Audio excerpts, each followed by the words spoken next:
Howdy, y'all, and welcome to the EEARSS Podcast produced by Terrier TV. I am Frank Robb. I am joined by Bill and Said Cindy. with authority this time. I like it. There we go. Alligator Robb. Yes. Yeah, I am. That is me. So we just finished up a podcast with the mayor, which was very good. Yes. There was something I wanted to talk about, and I forgot all about talking about it because I was just enjoying having our back and forth with him, which was pretty good. Mm-hmm. So have you guys been hearing about this whole crocodile on the beach thing down there in South Brevard? Have you guys heard about that? Yeah, I saw a thing on in the paper about. Yeah, you had a fun night last night, didn't you? Yeah. Did you know about this?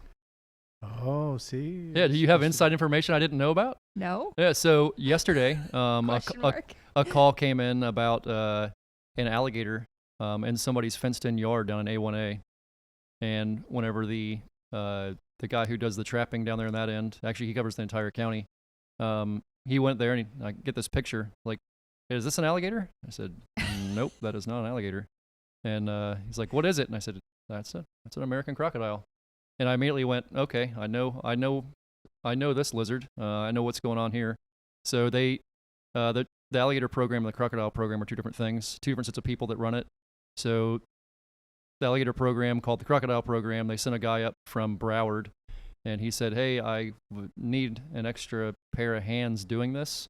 Can you guys send somebody? And, I got the call and was able to go there. And the guy's like, so... What time was the call?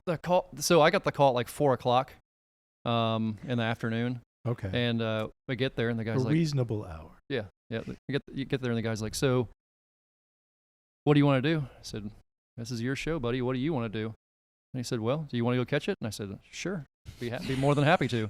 So I went back, we called. Well, let's go out for pizza. Well, he had good intentions. He was just trying to, Right. I think he was trying to be polite about it. He's like, so how much do you want to do? How much do you not want to do?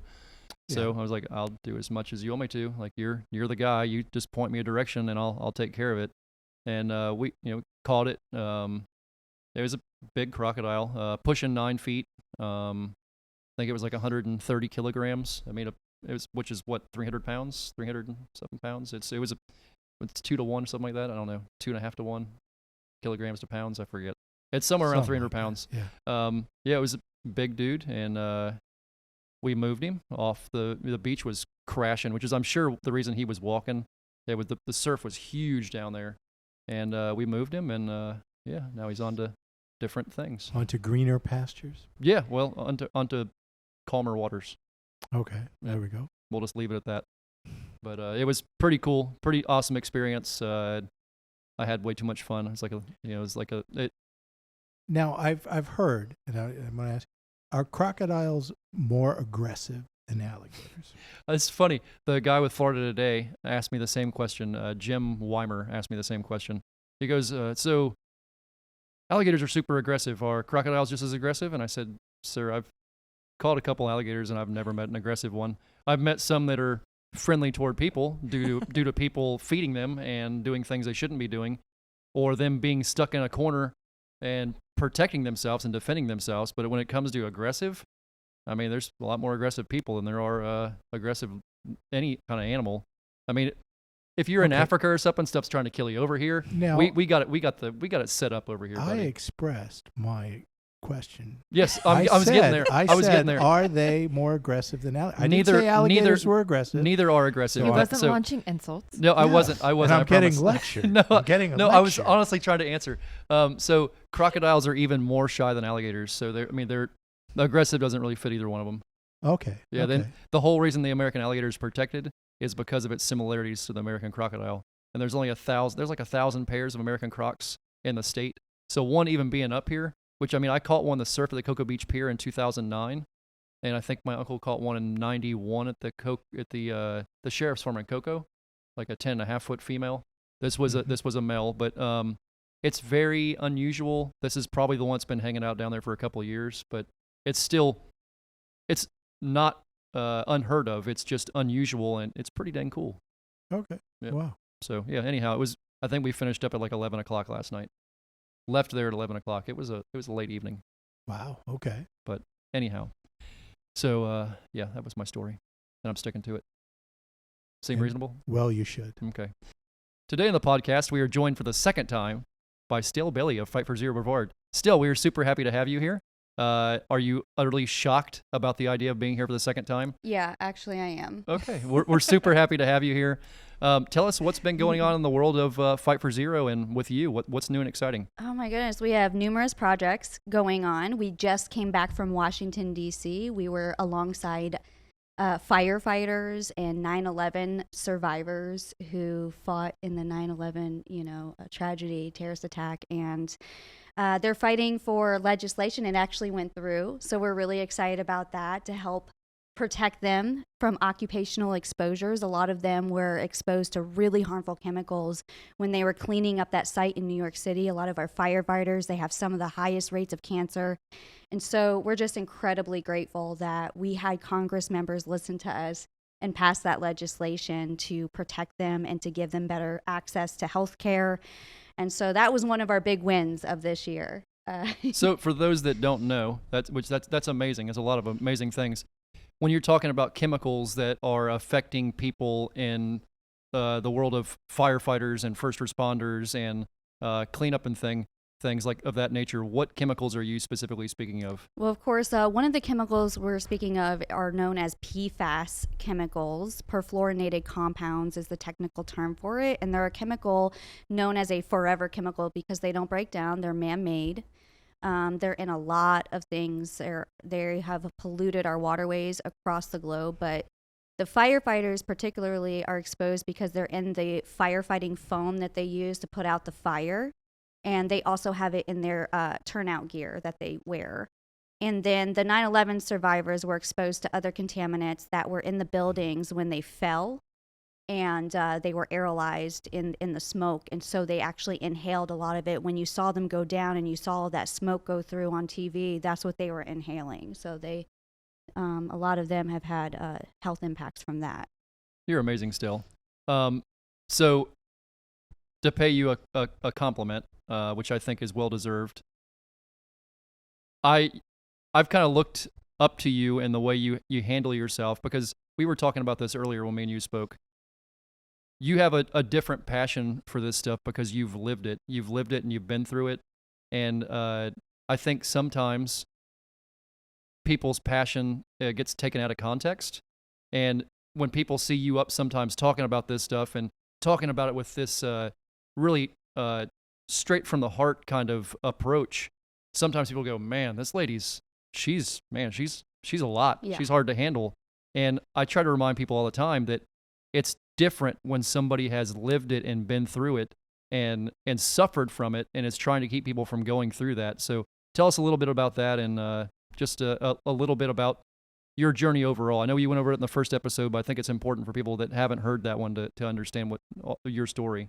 Oh, yeah. I mean, and I'm so glad you bring that up, Frank, because I do get that comment a lot. A lot of people try to label me and say, because of my passion, they bring up, you're a lot to handle. And, as you should be. Yeah, as I should be. I mean, that's my voice for not just myself and what happened to me, but for the people that are facing the issues that we're speaking of and we're fighting for. And so, my story, but, I personally went through cancer. That's not an easy thing to go through.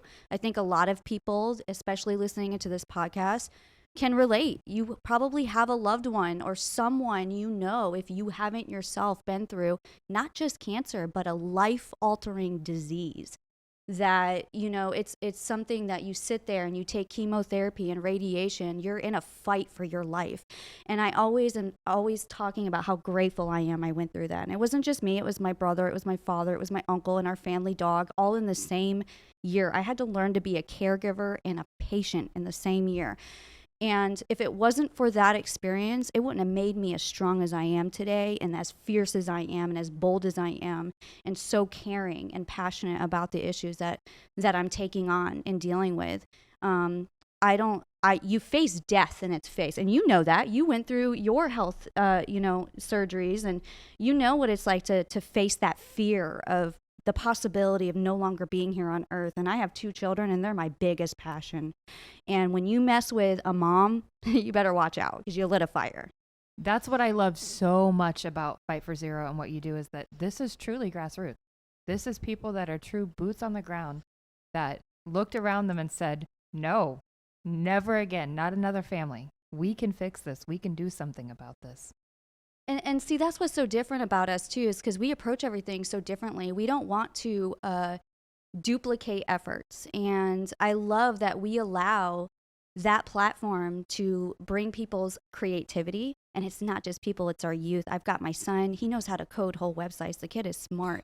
He's like 13 years old, helping us put together our entire websites. And we embrace that. We're like, use your creativity. We're going to teach you how to do that. And in the process of teaching them how to do this advocacy work, we're also teaching them business, valuable business lessons.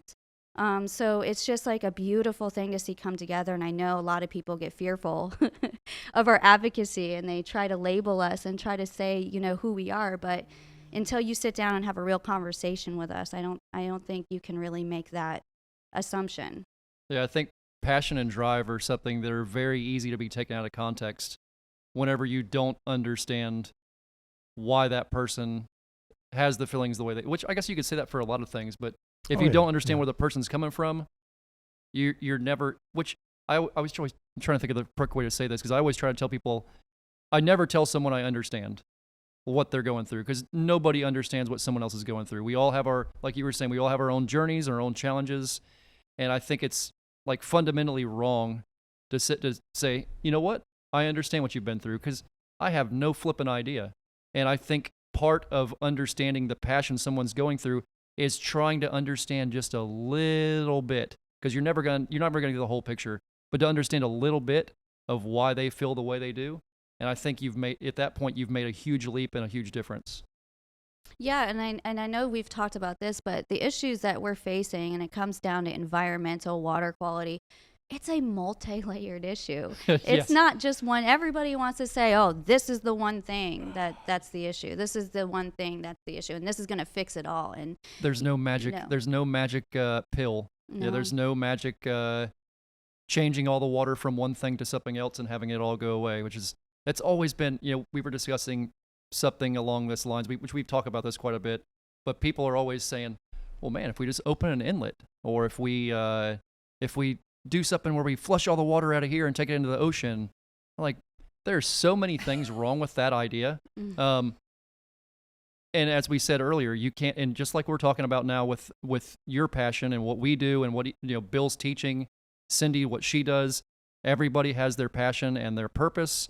And it's great when someone's trying to do it out of good intentions, but you don't know what you don't know. The same way I couldn't walk into Bill's job and do Bill's job, or walk into Cindy's and do Cindy's, or walk into your and do yours, or Cindy could always come catch alligators with me. But I think we both know that. I want to see that. I want to see that. We all have our things in our. It'll be me and Stel with a bottle of wine chasing these gators. We got him, Frank. It's fine. We all have our backgrounds and things we're good at, and I think sometimes people forget. You know what? Not one person knows everything. Let me find some people that are smarter than me, which, I mean, I'm surrounded by a bunch of people smarter than me right now. I always try to surround myself with people like that. And I think people with these advocacy things sometimes forget to take a step back and surround themselves with the right people. If that was a long, I don't know, that was a very long question. Was somewhere. there a question somewhere? I think that was an assertion. Yeah. It might have, there you go. And we're here, we're with you on your soapbox. Yeah, okay, I appreciate that. I went way above and beyond, but yeah, when people always talk about opening the inlets and things, there's so many wrong stories to it. So Stel, what he was talking about, surrounding yourself with Yes. people, do you do that? 100%. In fact, I'm networked with national organizations like EWG. They're really well known. Sierra Club, Earth Justice. I've worked, a lot of people don't know this about me, but Fight for Zero is just a little part of what I do. I work on a national level as a co-facilitator of a national group that takes on all these groups and that are dealing with similar in our community. It's happening on a national level. So that's why we end up in Washington, D.C. And we knew from the very beginning that a lot of these issues couldn't be resolved here locally, that we had to advocate on a federal level because it's the DOD and they're regulated by the federal government. So our local government is somewhat, their hands are tied. They can't really do much more other than help us educate the community. And that's one of my biggest passions is education, because I feel like without the proper, you were talking about the inlet, unless people know and they're informed, they can't help us take action. So the first step is educating our community, because then they have the power of not just knowing, but doing. I'll tell you this. When, a year ago in January, when you first came on, I had no idea of any of this stuff. None of it. I mean, Frank had said forever chemicals a couple of times to me. But I didn't have any kind of background. And then you talked. And then since then, in that year that's gone on, I keep seeing things about it. It's become more public knowledge. I keep seeing things about it. And then it's like, oh, okay, I know what that is. I know why that's important. And I start looking more carefully, where before, it probably just would have flown over my head. So the things that you say about education, about letting people know, I see that now. And yeah, you're very right. My most frustrating part of my journey, when my family found out we had cancer, was like not knowing that this stuff was occurring, and not being aware. And I'm so glad that we have been able to get that education out. I mean, a lot of people are more aware of just something as simple as algal blooms and cyanobacteria and harmful bacteria, and not swimming in water if it looks bright iridescent green. You know what I mean? It's simple things like that people should I just want people to be aware, and transparency is so important. You look at incidents like Flint, Michigan, and we don't want to replicate what happened there. So let's look at it from this angle. Here on the Space Coast, what are we doing right? If you had to say, okay, here's something that the community, the Space Coast, is doing right, what would you say? One thing from the environmental factor that we're making a difference on right now, what would you say we're doing right? I think there's numerous things, and I think people will be surprised for me to say this. In fact, I'm very interested in the Save Our Indian River Lagoon Committee. I think they're on the right track. Yes, there's a lot of discussion on whether we should be doing more here or there, and I think that has evolved over time with more conversation and more input, and that's where we need community engagement to bring, all of these different ideas and experts together. But dredging, first and foremost, there's scientific backing to that. Dredging does help the Indian River Lagoon. So I think we're on the right track with that in itself, right? Agreed. Now I think the conversation of addressing sewage issues is really on the forefront. Infrastructure, fixing that. I think we're finally getting into a place where not only our community is well aware and informed about that, but now our government officials are. And it's unfortunate we got to this place, but I think we're doing a good job at now having that conversation.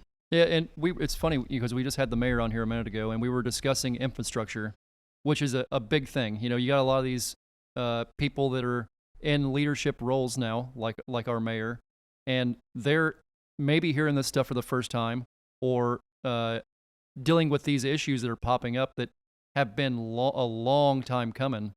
And I think it's such a delicate spot we're at, because there's so many things getting old, like Bill was saying, with infrastructure and things underground, and you're just figuring out these problems are here, and how do you fix it all at once? You can't. Sometimes you almost have to wait till something breaks until you can make it right. There's no real just like with what we were saying before, there's no pill to fix it. It's going to be a long-term answer. Yeah, and we do a campaign, and we've been on this since the manatee situation. If you guys don't know, we have a serious unusual mortality event happening in the Indian River Lagoon with the manatees, where they're rapidly declining and they're dying basically. But we started a campaign called Stop the Source. And there's multiple sources. We've talked about this because I think it's time for people to talk about those sources, because until we stop the source of pollution into the Indian River Lagoon, we're just going to be on an uphill battle doing all of these projects, because we're just going to continue putting pollution in, continue taking it out, continue having it come back in. And until we stop it actually going in, those projects aren't going to be worthwhile. And so we push on a state level.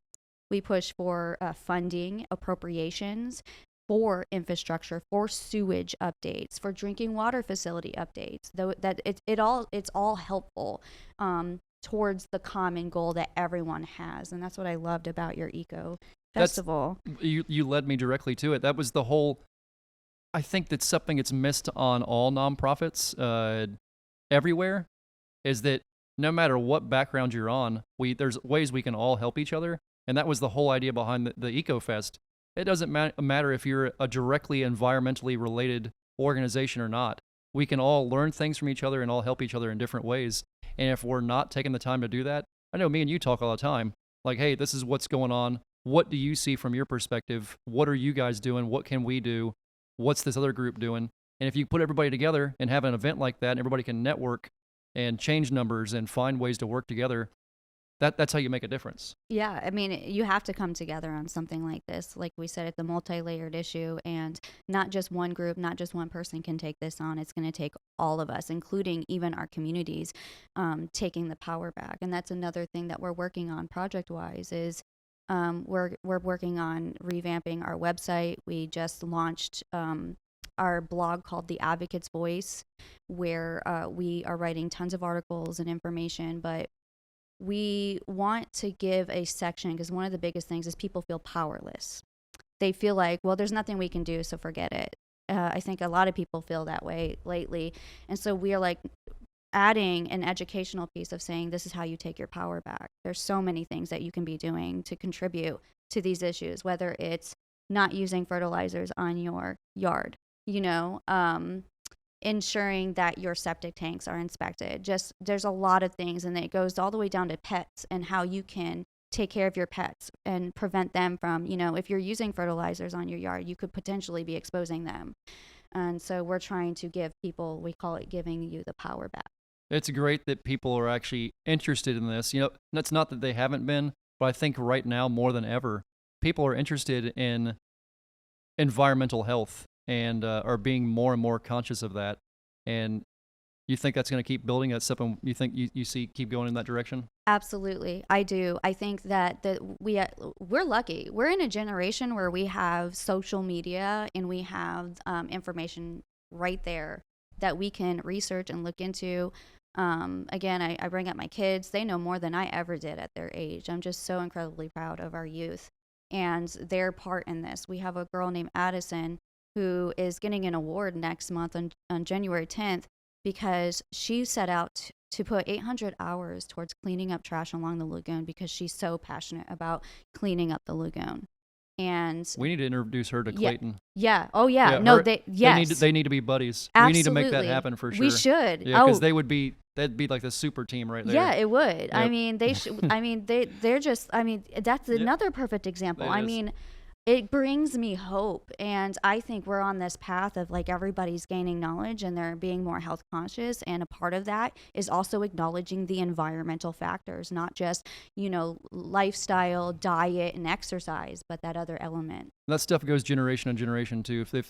If the kids' parents if the kids' parents are doing it, the kids are going to be doing it for the most part, unless they're teenagers. It's a whole different story. And they'll purposely not do it, but that's a different equation that we're not getting at. But so what do you think? What's the biggest push you guys with Fight for Zero are going to be making this year? What's the biggest thing if you got to put your finger down on something and say, okay, we're going to focus a lot of effort at this? What do you think it would be? Would it be education? Is there a specific topic that you We want are to go mainly focused on education in the upcoming year. We have so many amazing ideas, campaign ideas, and that's what we're going to be doing, a lot of traveling and not just educating our government officials, but we've got some big things in the works. One thing I can't talk too much on because I'm under NDA, but I can say there's a massive documentary coming that's going to be seen on a global level where they're shooting it out in the Indian River Lagoon. No kidding. Okay, awesome. Yeah, I actually did an interview for a group that was shooting a documentary out there, and I wonder if it was the same group or not. Possibly. Yeah, they interviewed me, and I have no idea where it went. I know it was somewhere. Honest to goodness, I forget who the guys were with. They interviewed me, and they were asking some questions, and I'm like, I wonder. Okay, interesting. I don't know. Possibly. Yeah, who knows? But you might know more than I do about that. I don't know. So I gave you some homework when you came here. Oh, yeah. Okay, so I gave Stel some homework. Stel's got her trivia questions for today. What's our topic? Yeah, what is our topic? And by the way, guys in there, if you wanna jump in on this trivia and help us, you're more than welcome to. So it goes along with like the environment, Okay. and that was like thinking from a mom teacher standpoint, you know, because my kids are homeschooled. So One of my favorite things doing this is seeing what topic people choose and how they approach their questions. So being someone who does interviews now, I'm so used to being on the side where you're at, being interviewed, that now that I'm on this side, I really get a kick out of it. I don't know. I'm bizarre. Who knows? Whatever. well, when you asked me to do this, I was like, I'm not good at trivia. Don't put this on me. But okay, so be nice. Okay. I'm sure it's great. So what best-selling book warned of the ecological effects of synthetic chemicals, started a new U.S. environmental movement, and led to the creation of the EPA? Oh, I have no idea. I can make a goofy guess. But I have no idea. I would say 1984 just to be funny. I have no idea. What do you guys think? I'm sure it was something that a movie's been made of now. Yes. I don't know if there's a movie. I just know about the book. I'm a book reader, so. Bill's fixing to knock it out of the park. No, I don't All right. know. What about you guys in there? Have any ideas? No? Okay. Silent Spring by Rachel Carson. Oh, I don't know if I've ever you heard that, of Bill? that. Oh yeah. Yeah, no, it was she very is. influential. Yeah, she's an influential. She worked for FWC, and she's the one that found that DDT was harming the environment, which is Really? Like, yeah. What year was you this have- published? Oh, I don't remember. Okay. But you have to read the Silent book. Spring. Yes. Okay. I'll go look that one up. Okay. All right. So Silent Spring. What was her name? Rachel Carson. Rachel Carson. Okay. She's like one of my. Okay. Next one. What is the main source of the Earth's oxygen? Oh, I think I know this one. Do you? Yep. Hit us with it. I think it's The Amazon? No. I think she's more. I think I know it. I think I know what you're that was going a with good too. guess, though. Yeah, it was a good guess. I It's think something that's based in water. Yeah, I think it's the ocean, the plankton in the ocean. Oh, the plankton. Yeah. Yeah. That's I knew where you were I going. didn't know that. Yeah, as much as 50 to 80% of Earth's oxygen is produced by the oceanic phytoplankton. Yeah, a lot of people don't know that. That's terrifying. Yeah, I knew that one. Considering Yeah, what's going on with our ocean. No joke. Considering. That's why I thought That- I'd put that on as there. we were talking about earlier, a lot of the people don't realize, they think these issues that we're having here with our lagoon are just the lagoon. The ocean has the same problems and its own problems that are just as big, if not more so. So, whenever people are talking about opening up inlets, like, bro, you're letting in a whole different set of issues, and like you're opening up a whole new Pandora's box you don't want in there. Not to mention salinity and everything else, but people always forget about salinity. You let ocean water into the river, everything dies. That's the death of, other than maybe the dolphins and the manatees, everything else goes, yep, but peace. I'm done. Yeah, I'm waiting on the FIT study. Yeah. I mean, by the way, there's a Lagoon Straight Talk coming here. I think they're having it here at THS. I don't remember the date of it, but Really? that might be something you might want to post about, because that's very informative and it talks about exactly that. I had no idea. Yeah. I'll have to figure that one out. Okay. Thank you for letting us know. Yeah. So another one is, what influential naturalist, writer, and environmental philosopher became known as the father of our national parks? Was he a president? No. No. No. I know this and I can't remember. I know it. So when you guys are done, I'll Yeah, go let you ahead. know. Go ahead, Bill. I think I know. Uh-oh. Oh, you better now. You John made, Muir. Yes. so you made such a display Wow. about it. Made a display. Oh my That's gosh. amazing. Yeah. Oh, Okay, so that was good. Bill. Good job. Yeah. I've been in Muir Woods, See, which Oh, is okay. just north of San Francisco. people don't realize that there's this thing coming up for the Women's Center. When is it, Cindy? When is it? February 25th. February 25th. There's a trivia thing for the Women's Center, and they don't realize we freaking practice for trivia every flipping Yeah. week on here. We're fixing to We are That's right. training. I know you Yeah, guys do. We're fixing to hurt some people. Yeah, you guys are really good at it. You're always doing it. You've been doing it since I've known you. I'm like, I'd be sitting there like, okay. Oh my gosh. All right, okay. hit us with one more. Okay. Well, which one? I have two more. Okay. Okay, hit us with you two more. hit us with two more. Okay. What terrestrial ecosystem holds the largest concentration of plants and animals on the Earth? Terrestrial Well, ecosystem. That's the Mhm. Amazon, right? Nope. Clearly it's not. Well, I mean, Terrestrial ecosystem. Terrestrial ecosystem. You're on the. I mean, it's tropical rainforest. They cover only Okay. 77% That's what I of was the gonna say. If it planet. wasn't Amazon, I'm like, yeah, maybe it's broader spectrum. Broader spectrum. Okay. So Yeah, so it's a win. It's just Yeah. it's like it's not a half-hearted win. It's just a partial win because you were on the right path. Yeah. Yeah. Okay, and the last one has Can we give her credit for it? Yeah, absolutely. Credit for it. Give her Bing, clap. bing, Ding. ding. And the last one, of course, I had to bring up sea turtles. Okay, Florida beaches record the largest percentage of loggerhead sea turtle nesting actively in the world. What country has the second highest numbers of loggerhead nests?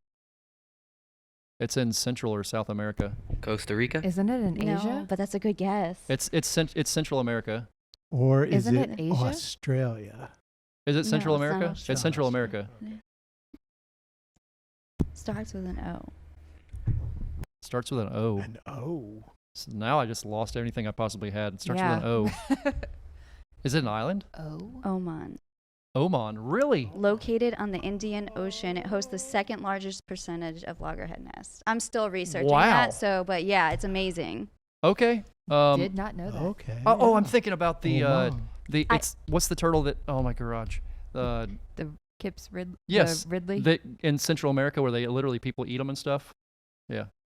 Because there's so many that come there. Mm-hmm. I'm pretty sure that's what it is. Yeah, but wow. Oman. There you go. Okay. Wow.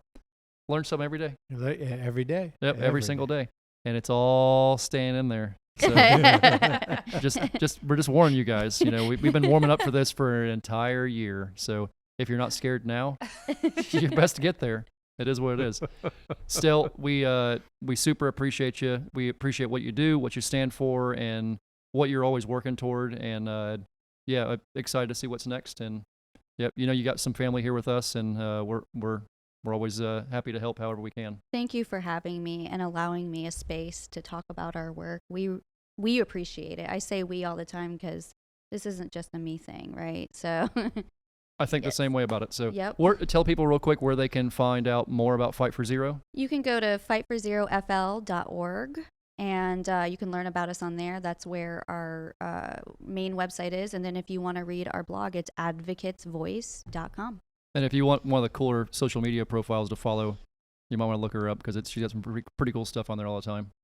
But anyhow, thank you guys for tuning in. Super appreciate you being here. And I reckon we'll see you after the Christmas break. So Merry Christmas, everybody. And Happy New Year. Wow. I can't believe we're fixing to end for the year. This is the last episode for the year. Yep. So wow. Yep. Overwhelmingly blessed to be here. Have a lot to be thankful for. And enjoy your time with your family, and we will see you all next year. Bye-bye.